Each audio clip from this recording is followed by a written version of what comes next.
What's up, guys? What's up, guys? What's up, guys? Hey! Alright. So, now everybody's talking about the rules, but no one wants to talk about this other article that came out. This one talking about the Mortal Realms.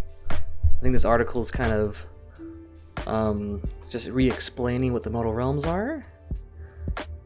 So if you guys don't really know what's going on with the Mortal Realms or what they are or any of that jazz, then you come to the right spot.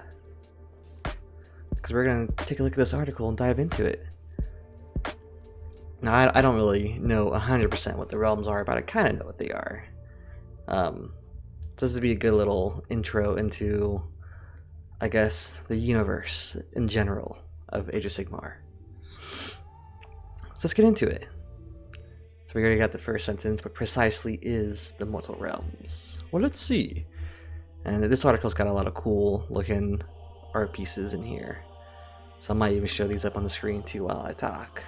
Edit that in. So let's start from the beginning. We got 8 realms in total. The giant, large, flat crystallizations of magic. With a realm sphere, so a sphere, a circle, with breathable atmosphere. That's weird. So it's literally a flat earth with a sphere of atmosphere. The fuck? Alright. And what sits between them? How did they get to one another? And then the veteran explorers know the answers to these questions, but newcomers may not know. Yeah, this is a primer for the Mortal Realms. So in the grand cosmology of Age of Sigmar, there are 8, but not quite infinite. Not quite infinite. Big as fuck. So basically, they're not infinite and they're not tiny, they're not planets. They're just big as fuck. That's what they are. And they're in a giant realm sphere, which is a fancy way of saying they're in a ball of atmosphere, I guess. They formed long ago in the cosmic debris of stardust, blended with one of the 8 fundamental forms of magical energy. Because, yeah, each realm is like a variation of the lores of magic. The intrinsic essence of each realm's dominant magic can be felt to some extent in a very grain of sand, every leaf, every one of its denizens. This power is most diluted at the center of each realm and most concentrated at the edges. Yeah, so each realm, like, you know, if it's a realm of fire, it's going to be very hot, very fiery. In the center, it'll be pretty tame. But as soon as you go to the edges of the world, of that realm, it gets freaking crazy. And all the realms are like that for their respective, like, magic, right? As travelers journey farther out, the more fantastical the phenomenon they will encounter, and the more pronounced the magical effects on the body. Oh yeah, so it affects you too. And we got this cool map, which to me it almost looked like planets, but I guess I can see what they mean. So I think, let's see if I can zoom in a little more. So right here you can see it's like a flat disc, and then we got the ball, which is supposed to be the realm sphere, I guess, right? So it's literally like a flat Earth kind of thing, the ball. But it looks like there's like moons or something, or stars or whatever it could be. No, probably moons, like planets, like satellites, just floating around the realm spheres too. Because I think right here, or at least what this is supposed to represent, is the suns to me. These other ones don't show anything. Maybe they're just being lazy and not drawing it. But I mean, this one definitely has the flat disk, the suns, the planets flying around it. These other ones got like these little moons or planet things flying around the realms. But they don't show like stars or whatever, or how they get the sun, or how they get sunlight, so I'm not really sure, but I'm guessing it's the same situation as this. Let's back out a little bit. Alright, so the energy gives each realm its aspect and its name. Gur is the realm of beasts, a fierce land of predation and evolution. Mortals and animals are driven by the primal rage and savage instincts of amber magic. And the landmarks themselves grind on one another, and mountains crush and prey on lesser formations. That's kind of cool. Sounds like the mountains are even alive, right? Even in the realms of beasts, the mountains are alive and eating each other in survival of the fittest. In the realm of death, which is Shaiish, it's a still place of endings and silent decline, and amalgam of the underworlds for innumerable mortal species. The concentrated beliefs of the various cultures of the realm have begotten countless paradises and purgatories, most of which are conquered by the forces of chaos or ruled over by the tyrannical god of undead, Nagash. And we got some cool pictures of Gur, Shahish, look at that. They look pretty sick. That the 8 realms aren't infinite in size, and many maps you see tend to focus on settled areas of the realm, like the great part of how do you say that? Akish? Akishi? Akishai. Okay. It's Akishai. A massive area which represents perhaps a 20th of the full realm. Yeah, explains Phil, the head master of the lore. Okay. If you set out from the center of the realm's edge and spent your whole life walking, you reach a point where you could go no further near the perimeter. What the fuck? Near the perimeter, inimical, where magic runs wild, and rampart. Okay, interesting. I'll take a sip of coffee.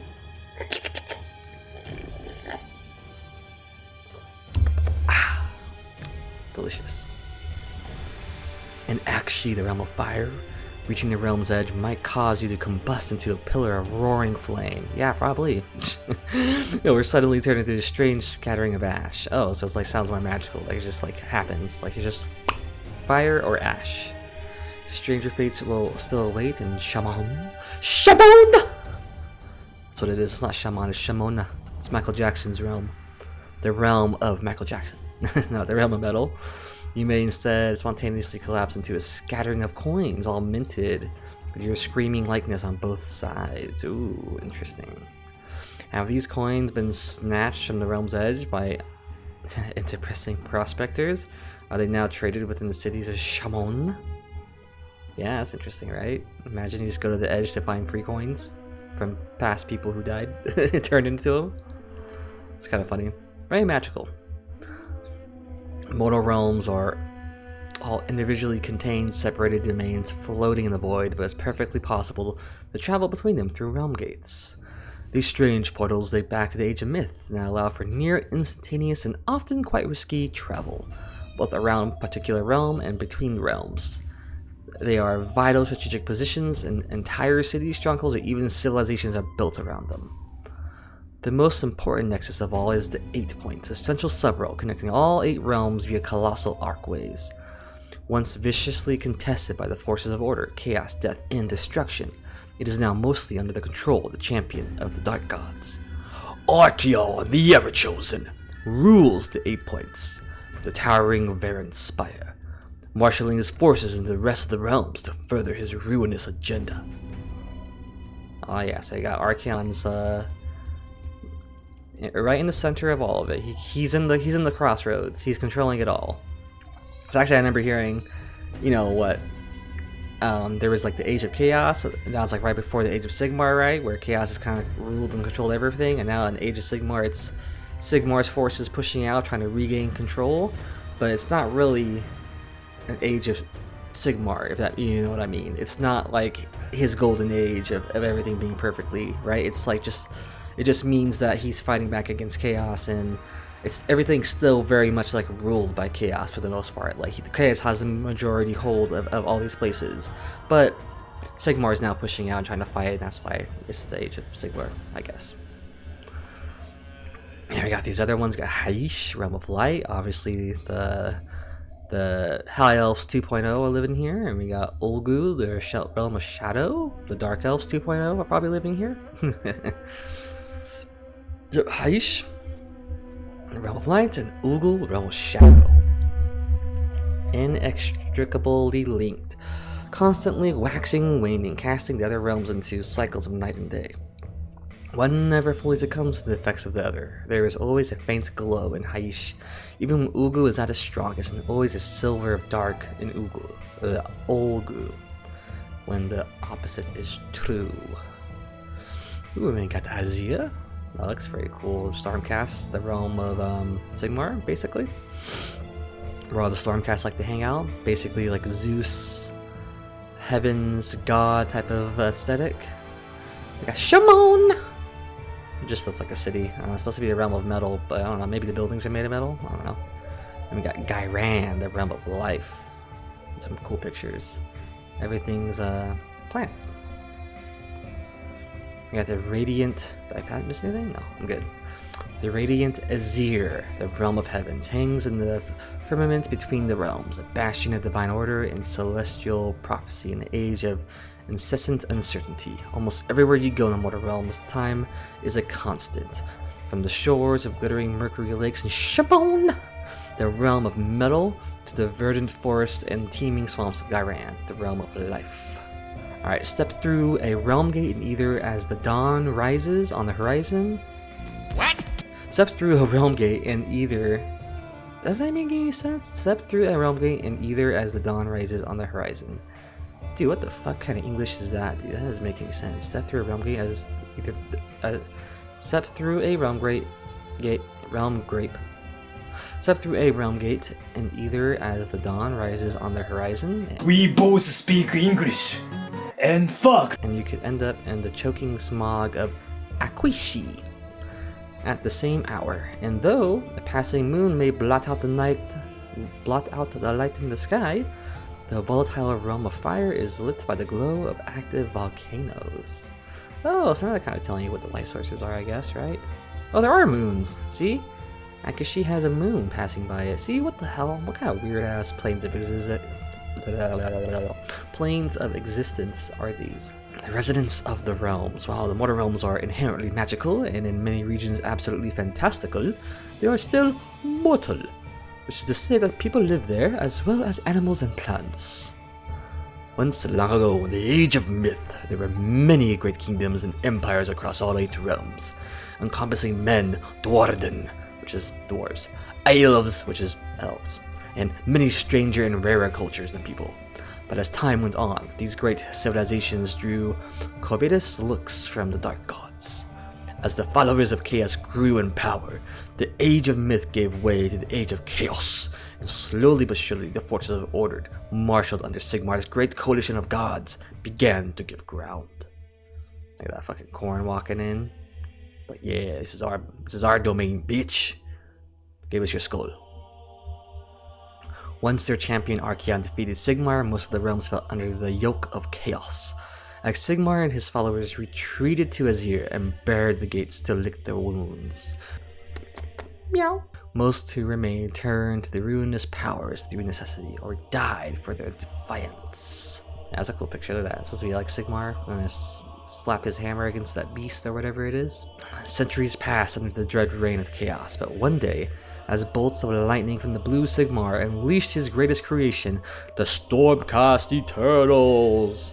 These mortal warriors forged on the anvil of Apotheosis, with the God King's thunderous response. They fought bitter wars for control of key realm gates, carving out footholds through blood, sweat, and their endless cycle of death and reincarnation. Great cities were founded to protect these gains, notably the twin-tailed city of Hammerhall, which is split between Akshi and Gyran by a monolithic realm gate. Yeah, that's that first picture we saw, right? That huge realm gate in like the city. Many other bastions of order were razed or reclaimed in the wake of these realm gate wars. Among them are the great cities of Sigmar, such as Anvilgar, Greywater, Fastness, or Excelsius. Or Excelsis, I guess is what it is. Not Excelsior. Safe havens of a sort in the war-torn realms. Ooh. Soon enough, in an attempt to re-exert his power over death, now that Sigmar has shown his hand as a soul thief with his Stormcast Eternals. Sigmar is a soul thief? Yeah, I guess so, it's true, right? He's just fucking stealing souls from Nagash, and Nagash is like, hey, someone died, come here, baby, yeah, I'm the god of death, come here. And Sigmar is like, yoink, bitch! That soul was mine. That ain't yours, it's my soul now, bitch. Get your own soul. That's what Sigmar's doing. He's being sassy. Nagash unleashed the realm-cursing ritual he called the Necroquake.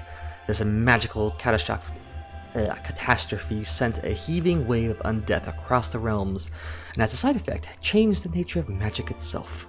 It birthed the endless spells, the thaumaturgical. So those thaumaturgical manifestations with all the wills of their own that now roam around causing destruction in their wake.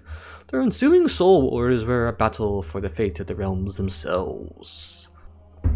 Since then, countless upheavals have beset the realms. Marathi now, Marathi Kane, betrayed Sigmar, and underwent apotheosis, stealing the city of Anvilgard in the process and remaining at Har-Karan. Capitalizing on Nagasha's temporary defeat at the hands of Teclis and his human allies, Alariel, and conducting the rite of life, saturating the realms with Gyranite magic in a bid to unseat Nurgle, the god of despair and decay. The aftermath sent Gur into a frenzied palpitations, unwittingly releasing Kragnos, the god of earthquakes, from his mountain prison, and ushering in the era of the beast in a haze of primal energy. Since then, the God King and his followers have been fighting to establish more fortress cities at crucial locations, taking advantage of the leyline nexuses to claw back any advantage and siphon magic from their defense. Most recently, the Dawnbringer Crusades were launched to bring Sigmar's light to many more corners of the realms. Despite setbacks and depredations from the enemies of Orda, the Crusades have been going well, at least until the Vermin Doom erupted. The Vermin Doom, like that. Yep. So this is the Age of Sigmar 4th edition lore bit, right? The Vermin Doom. That's just a tiny overview of the rich narrative. A tiny overview. This lasts like 15 minutes of me talking. A tiny overview of the rich narrative life here. Life here is hard fought for its inhabitants, as there are many mysteries, subrealms, and innumerable artifacts of lost ages to be found. Born from the ever-present essence of magic, these realms are home to billions. They all feel the pervasive touch of war, as everyone fights for survival amid the ruins of once glorious civilizations. What's next?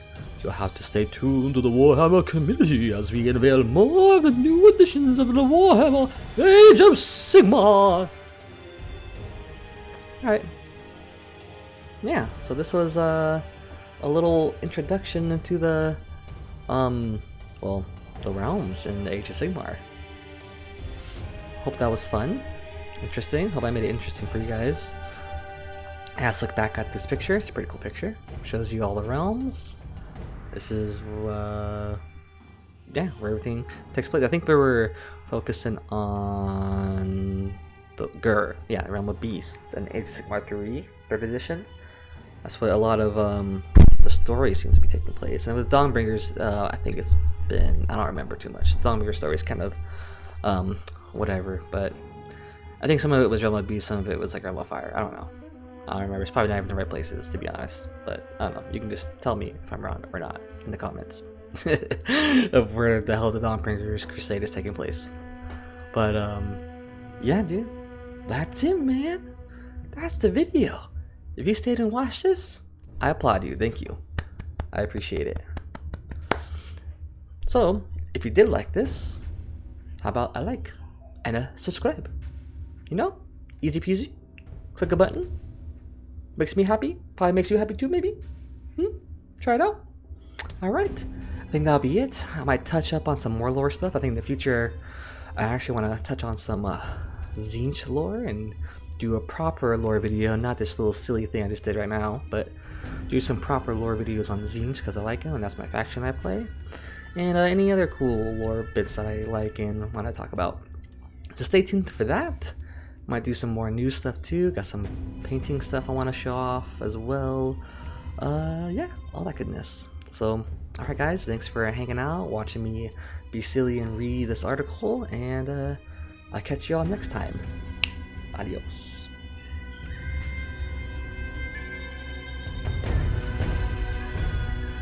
Please give me cock.